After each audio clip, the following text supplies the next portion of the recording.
Nakita ko ang balabal sa lumang aparador ng lola ko. Isang kupas, butas-butas na tela na parang inabandona ng panahon. Nilaro-laro ko ito, pinatong sa balikat, at biglang bumigat ang paligid. Lumamig ang hangin, parang may malamig na hininga sa likod ko. Narinig ko ang mga boses sa sala. Tawanan, kwentuhan na dati kong naririnig tuwing Pasko. Lumapit ako, sumigaw, ngunit walang tumingin. Tinapik ko si mama sa balikat.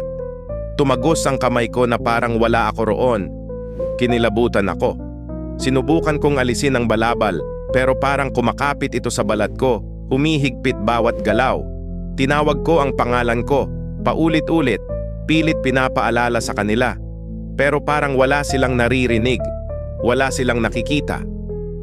Unti-unting naglaho ang pangalan ko sa mga lumang larawan sa dingding, pati ang mga alaala ng mga sandaling kasama ko sila.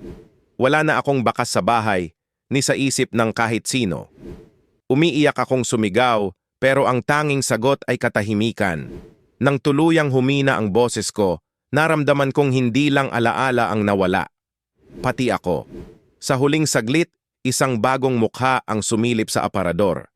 Hawak niya ang balabal at naghintay ang dilim na lamunin siya.